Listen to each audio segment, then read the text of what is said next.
Hello friends, welcome to HD education. आज का topic है निपात। तो हम निपात के बारे में जानेंगे कि निपात क्या है, किसे कहते हैं निपात, और निपात की संख्या कितनी मानी गई है, और निपात कितने प्रकार के होते हैं। वे अव्यय जो किसी शब्द या पद के बाद लगकर उसके अर्थ में विशेष बल देते हैं उन्हें निपात कहते हैं। या हम कह सकते हैं कि किसी बात पर अतिरिक्त भार देने के लिए जिन शब्दों का प्रयोग किया जाता है उसे ही हम निपात कहते हैं। निपात का प्रयोग निश्चित शब्द या शब्द समूह अथवा पूरे वाक्य को अन्य भावार्थ प्रदान करने के लिए प्रयोग किया जाता है, उसे ही हम निपात कहते हैं। और निपात में किसी भी लिंग, वचन, कारक, काल का प्रभाव नहीं पड़ता है और इसीलिए इन्हें निपात कहते हैं। और निपात को हम अव्यय के नाम से भी जाना जा सकता है, क्योंकि इसमें किसी भी काल, लिंग, वचन, कारक का प्रभाव नहीं पड़ता है, इसीलिए हम इन्हें निपात कहते हैं। तो हम देखेंगे कि निपात कौन कौन से हैं, जैसे भी, तो, तक, केवल, ही, मात्र आदि को हम निपात कहते हैं। इन सभी अव्यय पदों को हम निपात कहते हैं। तो हम उदाहरण के माध्यम से देखेंगे। मैं आज ही जाऊंगा, एक हम सामान्य भाषा में भी कह सकते हैं कि मैं आज जाऊंगा, लेकिन यहाँ पर निपात का प्रयोग किया गया है कि मैं आज ही जाऊंगा। तो ही यहाँ पर एक विशेष बल दे रहा है कि नहीं, अब मैं आज ही जाऊंगा, तो यहाँ पर ही निपात है, इसीलिए इसमें विशेष बल प्रदान किया गया है। दूसरा उदाहरण है, महात्मा गांधी ही थे जो देश को आज़ाद करा सके। तो यहाँ पर महात्मा गांधी ही यहाँ पर एक निपात है, इसीलिए इसको जो है बताया गया कि गांधी जी ही एक ऐसे व्यक्ति थे जो देश को आज़ाद करा सके। तो ही यहाँ पर एक विशेष बल दे रहा है कि गांधी जी ही एक ऐसे व्यक्ति थे जो देश को आज़ाद करा सके। तुम भी कमाल करते हो, तो यहाँ पर भी एक निपात है। एक तो सामान्य भाषा में हम कह सके तुम कमाल करते हो, लेकिन यहाँ पर भी निपात का प्रयोग किया गया है, इसीलिए तुम भी कमाल करते हो। तो भी, ही ये निपात हैं, इसीलिए हमने देखा कि निपात क्या होते हैं। लेकिन इन दोनों उदाहरणों में विशेष बल प्रदान कर रहे हैं निपात, इसीलिए इनको हम निपात के अंतर्गत रखते हैं। तब हम नेक्स्ट देखेंगे निपात के प्रकार कितने होते हैं। तो निपात 9 प्रकार के होते हैं। पहला है स्वीकारात्मक निपात, दूसरा है नकारात्मक निपात, तीसरा है निषेधात्मक निपात, और चौथा है प्रश्नार्थक निपात, और पांचवा है तुलनात्मक निपात, और छठा है विस्मयात्मक निपात, और नेक्स्ट है अवधारणात्मक निपात, और नेक्स्ट है आदरबोधक निपात, और नेक्स्ट है बलार्थक या परिसीमक निपात। तो हम इनका विस्तार पूर्वक अध्ययन देखेंगे। और तो पहला है स्वीकारात्मक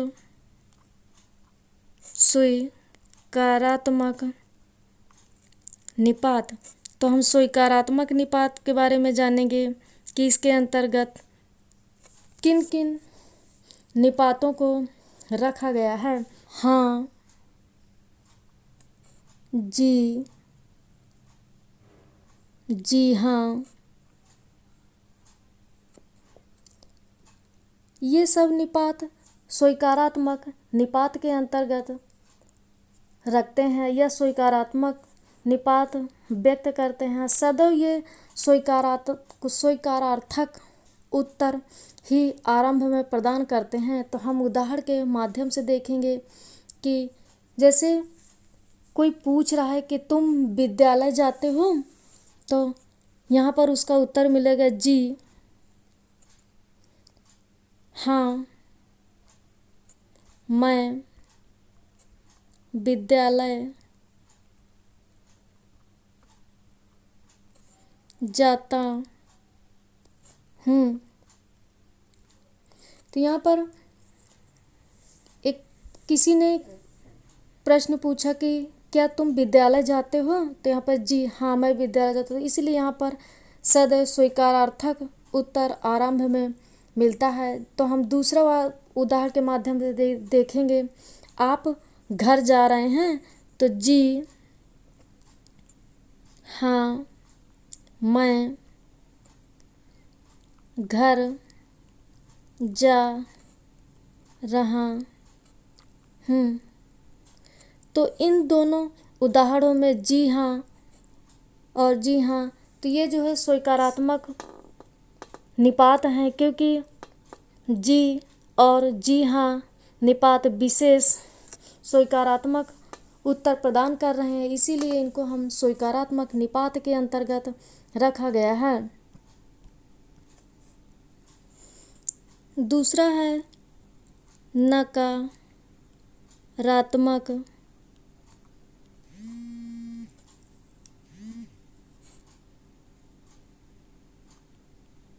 नकारात्मक निपात। तो हम जानेंगे कि नकारात्मक निपात के अंतर्गत किन किन शब्दों को रखा गया है। तो नहीं, जी नहीं, इन शब्दों को नकारात्मक निपात के अंतर्गत रखा गया है, क्योंकि ये नकारात्मकता का भाव व्यक्त करते हैं। तो उदाहरण के माध्यम से देखेंगे कि जैसे किसी ने कहा कि तुम्हारे पास कलम है, तो उत्तर इसका मिलता है नहीं, मेरे पास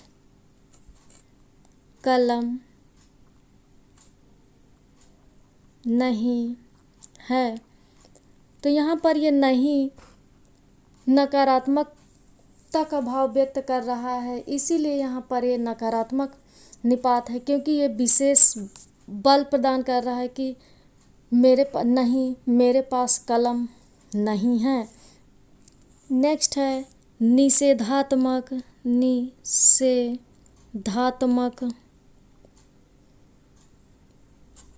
निपात। वे अव्यय शब्द जो निषेध प्रकट करते हैं या निषेध का भाव व्यक्त करते हैं, उसे ही हम निषेधात्मक निपात के अंतर्गत रखते हैं। और निषेधात्मक निपात के अंतर्गत आने वाले अव्यय हैं मत। तो यहाँ पर मत जो है निषेधात्मक के अंतर्गत आएगा। तो हम देखेंगे कि एक उदाहरण के माध्यम से कि तुम बाहर मत जाओ। तो एक सामान्य भाषा में हम कह सकते हैं उसको कि तुम बाहर न जाओ, लेकिन यहाँ पर तुम बाहर मत जाओ और मत यहाँ पर एक निषेध को व्यक्त कर रहा है कि विशेष बल प्रदान कर रहा मत कि तुम बाहर मत जाओ, इसीलिए इसको हम निषेधात्मक निपात के अंतर्गत रखते हैं। नेक्स्ट है प्रश्नार्थक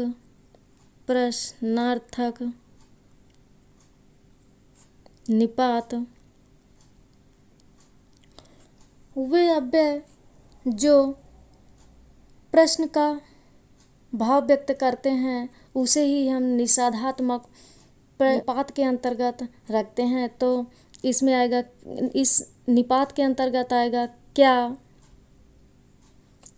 आदि निपात को रखा गया है। तो हम उदाहरण के माध्यम से देखेंगे कि क्या आज स्कूल खुला है।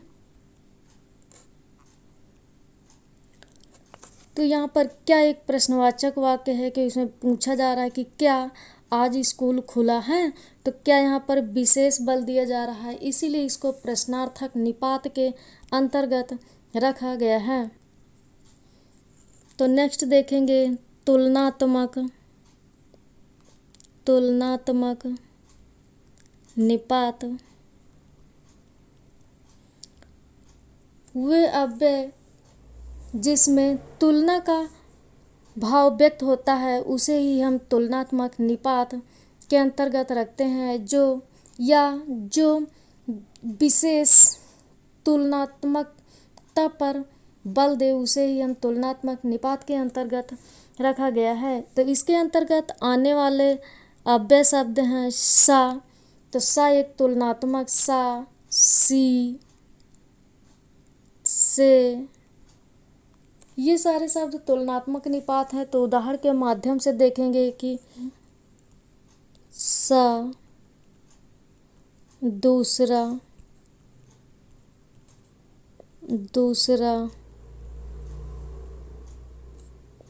कोई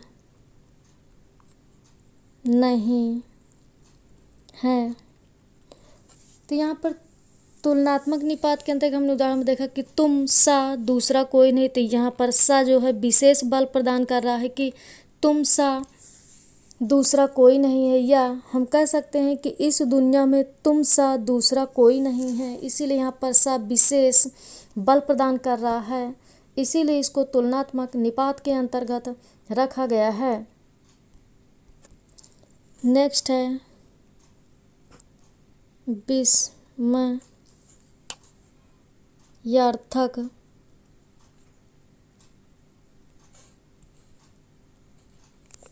विस्मयात्मक या विस्मयार्थक निपात वे अव्यय जो विस्मयात्मक का भाव व्यक्त करते हैं उसे ही हम विस्मयात्मक या विस्मयार्थक निपात के अंतर्गत रखा गया है। तो इसमें आने वाले शब्द हैं काश। काश एक विस्मयार्थक शब्द है। तो हम उदाहरण के माध्यम से देखेंगे काश वह नहीं आया होता। तो यहाँ पर काश एक विशेष बल प्रदान कर रहा है, काश वह नहीं आया होता। तो काश यहाँ पर विस्मयार्थक निपात है, इसीलिए इसको हम विस्मयार्थक निपात के अंतर्गत रखते हैं। नेक्स्ट है अवधारणात्मक।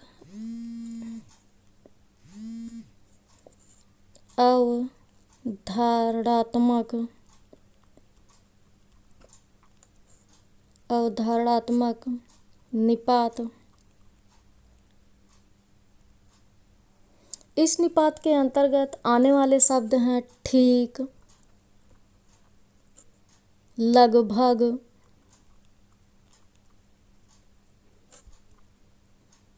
करीब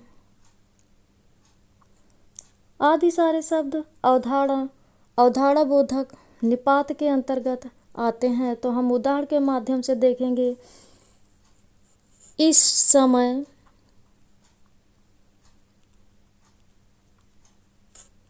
करीब, 3 बज रहे हैं।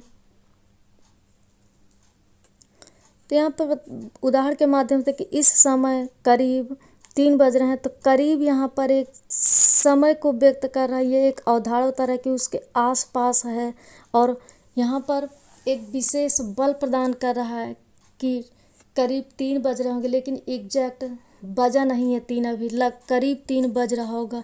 दूसरे उदाहरण के माध्यम से देंगे ठीक, हम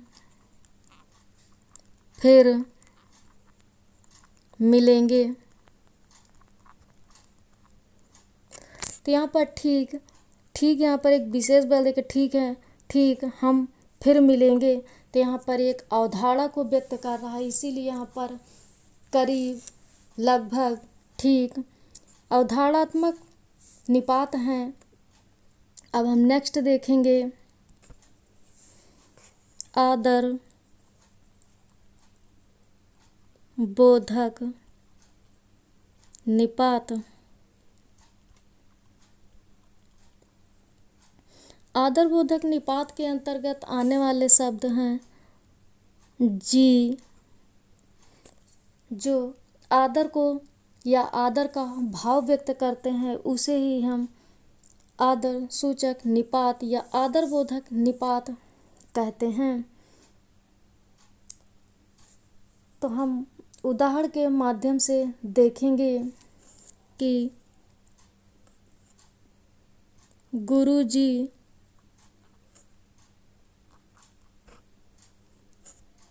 आए और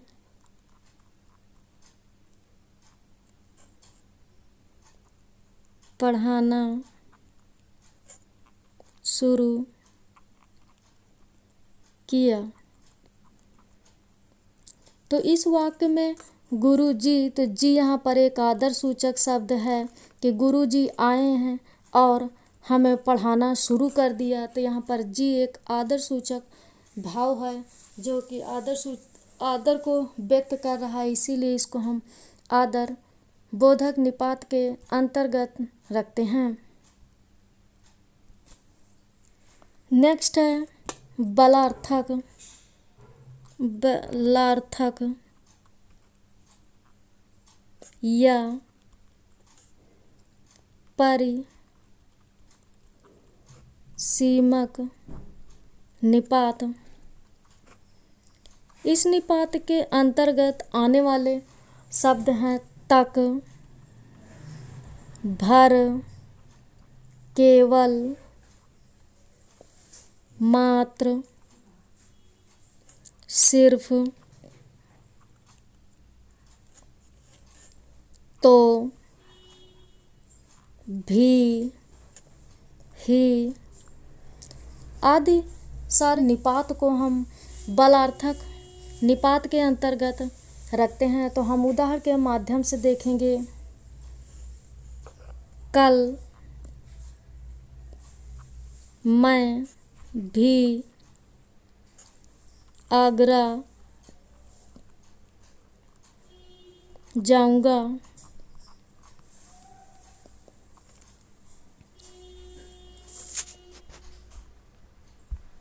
मेरे पास मात्र 100 रुपये हैं।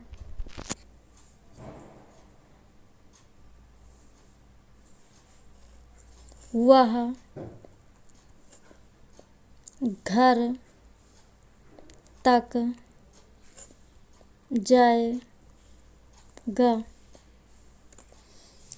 तो हम इन उदाहरणों में देखेंगे कि कल मैं भी आगरा जाऊंगा। तो कल मैं भी आगरा जाऊंगा, तो यहाँ पर हम सामान्य सी बात सामान्य भाषा में भी कह सकते हैं कि कल मैं आगरा जाऊंगा। लेकिन यहाँ पर बलार्थक या बलपूर्वक निपात के अंतर्गत कि भी एक विशेष बल दिया जा रहा है कि कल मैं भी आगरा जाऊंगा। तो भी यहाँ पर एक विशेष बल प्रदान कर रहा है। और मेरे पास मात्र 100 रुपये हैं, तो मात्र यहाँ पर लगने से एक यह बलार्थक निपात है कि जो विशेष बल दे रहा है। और वह घर तक जाएगा, तो तक यहाँ पर विशेष बल दे रहा है कि वह घर तक ही जाएगा और कहीं और नहीं जाएगा।